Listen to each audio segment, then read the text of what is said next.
great power competition, not terrorism, is now the primary focus of U.S. national security. At the United States Naval Academy, how should we understand the great power competition we find ourselves in today? And the most pressing question of our time is this: what is the true nature of the relationship between the United States and China? It's a competition of ideas. I don't really like the word competition. The Chinese doesn't define the U.S.-China relationship in terms of competition. It's an epic struggle of life and death. I think for a long time we believed that a rising China would embrace that very system that helped raise them, and maybe that was a flawed assumption. So I think we are now rethinking the nature of the relationship and what is it. As we rethink the true nature of the relationship, whether framed as a competition, a rivalry, a Cold War, a non-kinetic war, or a race, the through line remains unmistakable. They all suggest conflict. Our duty is singular, unyielding, to prepare for war in whatever form it may come.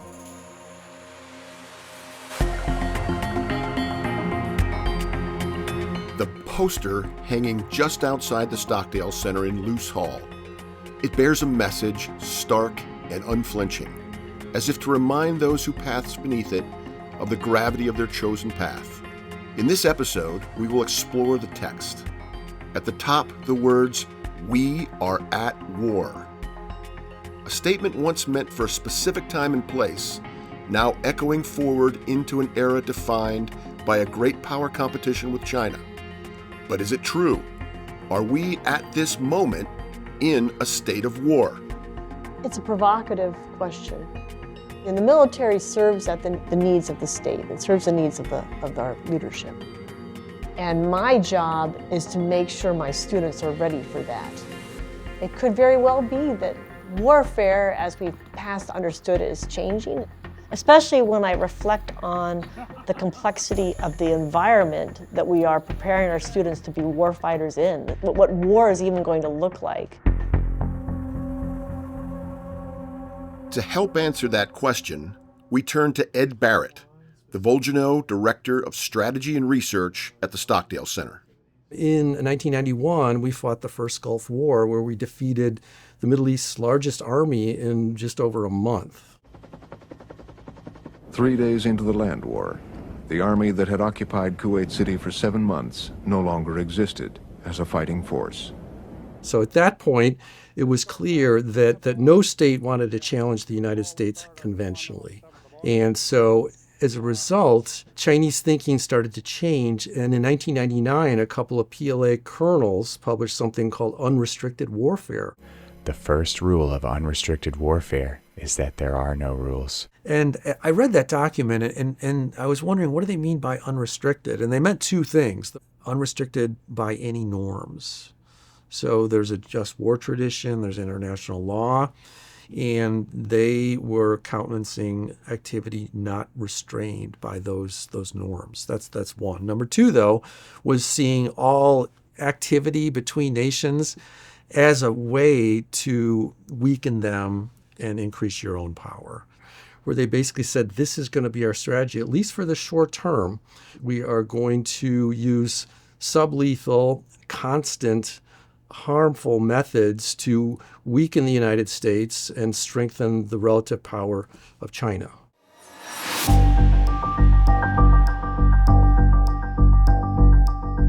One of the world's most ambitious construction projects is going on in secret. The Chinese are building islands on reefs in the South China Sea. It seems clear that China's goal in the South China Sea is to establish effective dominance of all the waters and airspace within what they call the 9-dash line. Understanding it, depicting it, can be best done by saying that they want that water, area of the globe, which international law has said is shared, the commons. And one way of taking that area would be to just occupy it with the military. But that would tip off a response that was military and large scale by the United States and its allies. In other words, that would be a war. They don't want a war, so what they do is small things incrementally over time. Salami slicing tactics. It's not a method for cutting deli meats. It's a military strategy that China has used in the South China Sea. This salami represents the sea. Each slice is a portion of the region that China has claimed over decades, often angering its neighbors who hold competing claims. Today, it controls 27 outposts across the sea. Gradually, they get to the point where they're in control without having had to go to war. So this is genius, really. Days after Lai Ching-te called on China to cease military intimidation of Taiwan, Beijing held 2 days of joint force drills dubbed Joint Sword 2024A. Over the summer, I saw the most rehearsal and the most joint exercises from the People's Republic of China that I'd ever seen. China's reunification with Taiwan is inevitable. During the Second World War, they used the language of the tyranny of distance because of the fight in the Pacific theater. We still are operating under the tyranny of distance. Really, only the Navy and the Marine Corps have the ability to project power in a way to help defend both our allies and to keep open the sea lines of communication, basically maintain a rule-based order in the international system in that part of the world. So it's for that reason that the Navy Marine Corps team will be the main effort should it come to fighting in the Indo-Pacific theater within the next several years. True. The tyranny of distance involves the problem we have with responding militarily or deterring through military power. So at first, China was not in a good position to challenge us militarily. But over time, because of the cheating, economic cheating, and because our capital went over there and created a lot of wealth for them, they've been able to siphon off that economic activity's benefit to build a large military.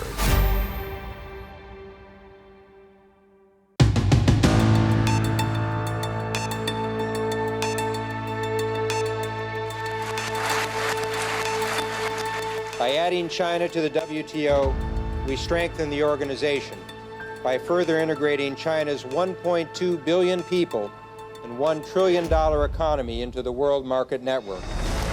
It actually started with China's entry into the World Trade Organization in 2001, which was supposed to be associated with certain rules that they did not follow. And they didn't follow them because they wanted to weaken us economically.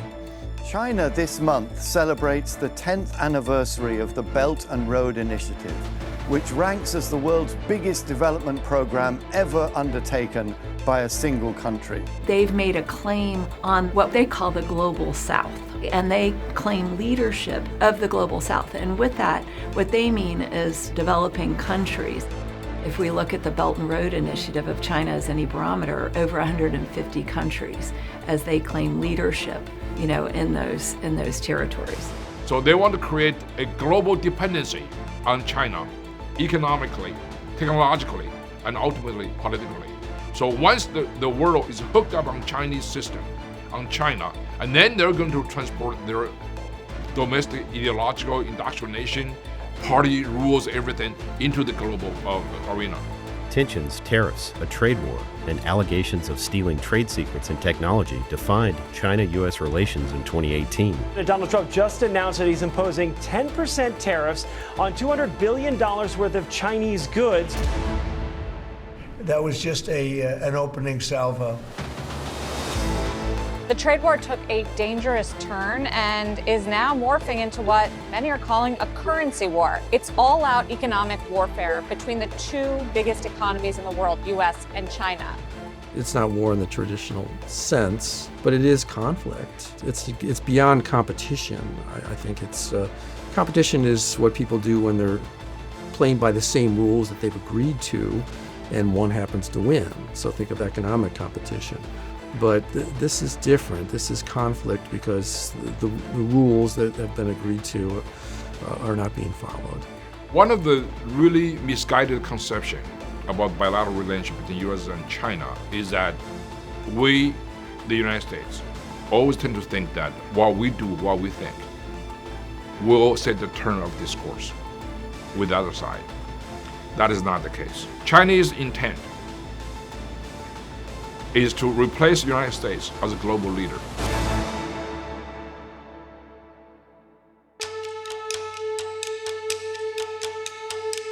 Could I ask what you're smoking, sir? Fentanyl. Fentanyl, a top killer of Americans, and China is denying any role in it. That's despite its status as the world's #1 maker of the precursor chemical, which gets manufactured into the synthetic opioid by Mexican cartels. It is a fact that the People's Republic of China is the source for the vast majority of synthetic opioids that are flooding the streets of the United States and Western democracies. It is a fact that these synthetic opioids are responsible for the overwhelming increase in overdose deaths in the United States. And it is a fact that if the People's Republic of China wanted to shut down the synthetic opioid industry, they could do so in a day. If you want to weaken another society relative to yours, you can do that in a variety of ways. People's work ethic or their social cohesion, you can use many of these methods to do exactly that. And I think that's what a smart great power would do that didn't want to go to conventional or nuclear war with another great power. Are you ready to do these viral TikTok challenges? Yes! This is me before I eat the chip. This is me after I eat the one chip. Oh, I'm not okay, I'm not okay. TikTok is owned by a Chinese company called ByteDance. And Harris says the version that's served to Chinese consumers, called Douyin, is very different from the one available in the West. In their version of TikTok, if you're under 14 years old, they show you science experiments you can do at home, museum exhibits, patriotism videos, and educational videos. And they also limit it to only 40 minutes per day. Now, they don't ship that version of TikTok to the rest of the world. So it's almost like they recognize that technology is influencing kids' development, and they make their domestic version a spinach version of TikTok, while they ship the opium version to the rest of the world. Recently in my class, we read the paper describing the original algorithm for curating the feed on TikTok, and it was quite interesting to see what's so innovative about it. I wonder if you could put it in like a little loop where you try it, and if it doesn't work, you wait like a second and it tries it again, and it tries it again, and it tries it again until it works. It adapts in real time to what you do. So it's not like you go on the app, you like some things, and then tomorrow you get a better, more appropriate suggestions. Each time you just look at that screen, like the very next thing that it shows you is based on what it learned 5 seconds before that, right? So that update rate, just closing that loop, faster and faster. That was innovated by ByteDance, which is who owns TikTok, yeah. In this new digital opium war, America's greatest geostrategic advantage, its oceans, no longer serve as the impenetrable barriers they once were, redefining the very nature of power. When you move to the digital world, it erases that geographic asymmetry of power. So this is an imminent national security threat. This is not just like, hey, social media is adding some subtle pollution in the form of mental health, or hey, it's adding a little bit of polarization, but we can still get things done.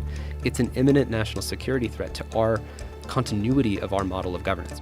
Yeah, this has come home to the homeland. The two oceans can still protect us in many ways, but I think the cyber domain, creates other opportunities. Sources tell ABC News that U.S. investigators believe Chinese hackers have launched a wide-ranging cyber campaign targeting cell phones of Democrats and Republican officials, including former President Trump and his running mate, J.D. Vance. A Chinese government-linked threat group, Salt Typhoon, has reportedly compromised U.S. internet service providers to collect sensitive information and potentially launch cyber attacks. Chinese government's pre-positioning on American civilian critical infrastructure to lie in wait on those networks, to be in a position to wreak havoc and can inflict real-world harm at a time and place of their choosing. The Chinese have already insinuated malware into critical American infrastructure. That's correct. Like what?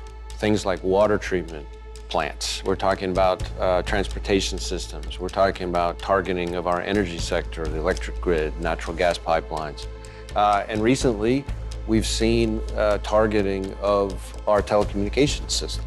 So someone from China could effectively gain access to a network that's controlling something in California. Yes. Cyber operations can also target technologies such as unmanned, including autonomous. There are multiple UAS in vicinity of Paul Hamilton off the bow.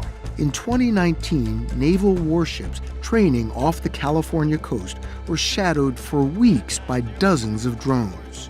And the Navy suspected they came from this Hong Kong-flagged freighter sailing nearby, but couldn't prove it.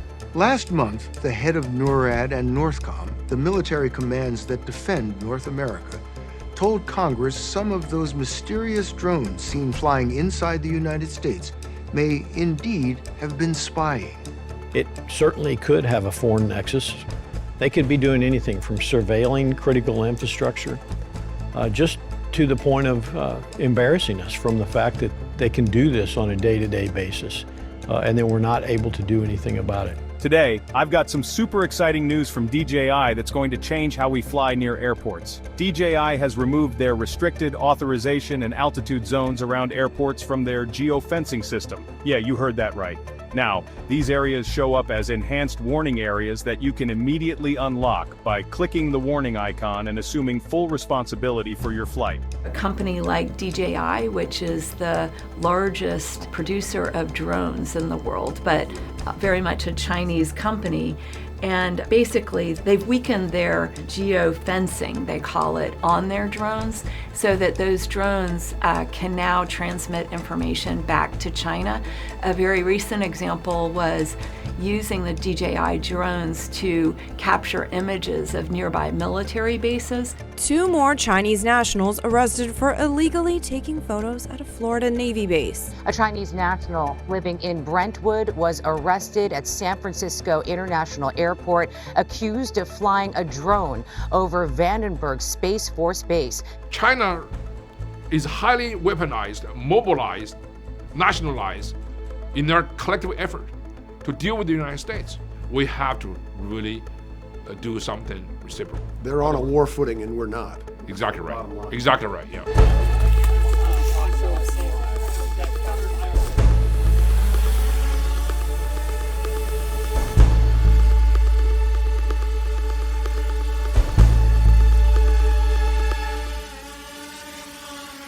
At the Naval Academy, the urgency of this new era of warfare is no longer theoretical. If you are killed by a drone, and we'll tell you, you just got killed by a drone. You're out. It is a reality that must be understood and met head on. Haley, for you? Nowhere is this more evident than among the first-class midshipmen, standing at the threshold of their commissions. For them, the future is no longer distant. It is measured in mere months. Among them, Haley Hoffman. Gilbert Hoffman, no, I'm having really bad connectivity with my drone, over. And Riley Reithman. I'm an aerospace major, so we are building a drone. So this is the prototype model of what the full scale is going to look like. Prepare themselves not just for service, but for a world where the battles of the past no longer define the wars of tomorrow. Sometimes I do wonder if we're at a war with China in some form or fashion. I actually get this question from midshipmen regularly. Are we already at war with China? From the Chinese perspective, the answer to that is yes. From the American perspective, the reality is we are. Naively, we believe we are not. But if the other side believes we are, then we are. My group is going to go first. All right. You guys ready?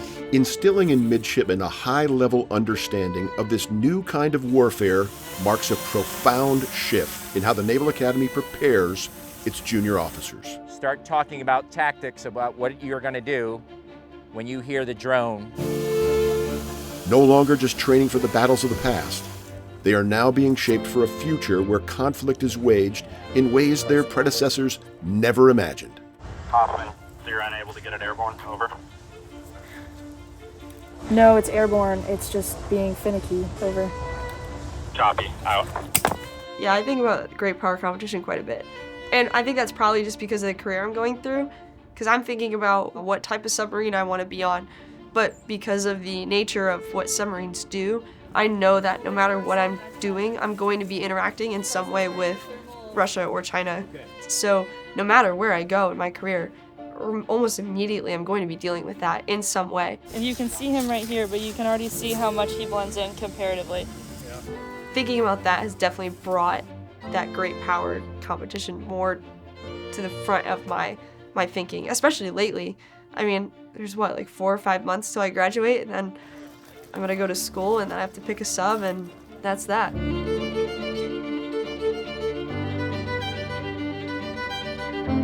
What we talk about on a regular basis here, which is obviously preparing to commission you into an era of conflict, right, against strategic level peers, competing nations, China, Russia, a higher level of warfare than we have experienced since World War II. You can look at my commander's intent specifically, and the headline is preparing to commission into conflict.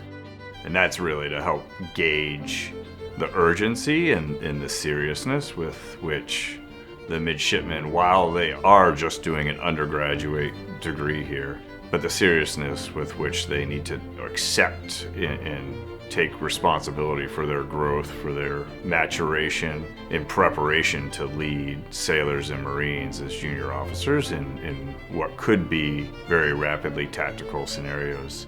Just listen to all the tactics that you guys just developed. I've seen it over the course of the past year, that they are slowly coming to the realization that this is going to be a reality to them.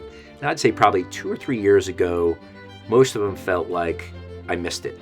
You know, we had Iraq, we had Afghanistan going on, and I missed it, and it's going to be a long time until, you know, we have some kind of conflict where I'm truly tested in this way. I think over the past year, it has been dawning on the midshipmen that they need to be ready, and this is coming. So more and more guests that come here, senior officers, senior civilians who have been looking at what is on the horizon, have been bringing this message to the Naval Academy, and it is resonating at this point. Visitors like Captain Nick Pinkston, a prior enlisted submariner who graduated from the Naval Academy in 2004 and went on to a distinguished career in naval special warfare, including in Development Group and command of SEAL Delivery Vehicle Team 2.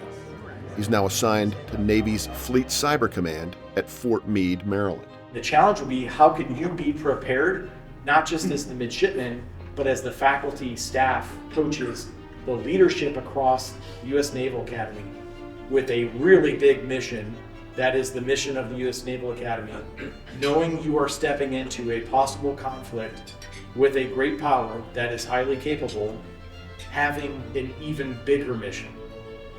So the implications there are vast, but you really need to be good at your trade and understand that while you're one of many, just like me, you fit in a very pronounced way within the joint force to add your little piece to the larger puzzle to either win in conflict or credibly deter ever going to conflict. This has been fantastic. Distinguished visiting professors like Dr. Brenda Boltwood, former director of the Office of Risk Management at the International Monetary Fund, also provide a critically important perspective. You know, it was only when we started doing the risk assessments and, you know, asking, can we tolerate this risk, and saying, no, you know, we need a corrective action plan. My role here is to bring that external perspective. We need to capture these hearts and minds and train midshipmen to be agile and create enough understanding of the complexity and how these topics are going to impact their careers. Add to these voices that of a Rear Admiral retired Keith Davids. Talk about a great example of asymmetry. A 1990 graduate of the Naval Academy and former commander of Special Operations Command South and Naval Special Warfare Command. This is a great opportunity for midshipmen to understand that the military is important, but I hear a lot of my flags and a lot of people, we talk about the building, for example, in Washington, D.C. And of course, they're referring to the Pentagon. But there's a lot of buildings in Washington, D.C., and lest we forget, there's a State Department main building, there's a CIA building at Langley, there's another building at 1600 Pennsylvania called the White House that probably thinks they're pretty important. So my point is, as important as DoD is, we are part of this grander system, and it's important we understand that. We are an instrument of national policy, and what we do needs to be seamlessly integrated with other elements of national power to achieve our ends. How do you feel about your preparation? It's the moral responsibility, in many ways, of the Stockdale Center and the larger Naval Academy to ensure that our graduates are fully prepared for a fight that may come. But even short of an all-out kinetic fight, we need to prepare them for every possible contingency. Therefore, we have to create an adaptable, agile leader prepared to take on anything. The current thing I'm working on is how these will actually fit into these holes and stay in place. You know, things don't always go to plan, and the ability to use your agility and change the plan to best accomplish the mission is definitely the biggest lesson we've learned so far. You know, in the prep phase of all of it, you come up with this elaborate plan of how it's actually going to all come together. And then once you get to building it, which is where we are now, the second semester is the build phase. You realize there's a lot of kinks in that plan that don't work out the way you anticipated. So now a lot of what we do day to day this semester is kind of like mitigating the damage that was done because of our faulty planning. And I think that's super applicable on other aspects of life, certainly at the Academy of, you know, it's not always going to go to plan, and a big skill is the critical thinking necessary to overcome that and how you're going to best achieve the mission, even with some hiccups in the plan. I'm old enough and been around long enough and seen enough administrations and to know that we're terrible at predicting the future. You know, if history's any guide, we're going to do our best and we're going to get it wrong. You know, plans are worthless, but planning is indispensable. So if you believe that that's correct, then I think we have a sacred obligation to prepare for an uncertain future, which means that every day we should be doing our best to prepare for an uncertain future to make sure that we can respond appropriately. So, you know, as that relates to midshipmen, that's developing leaders of character and competence that know how to think and solve problems and innovate because we are likely to get it wrong.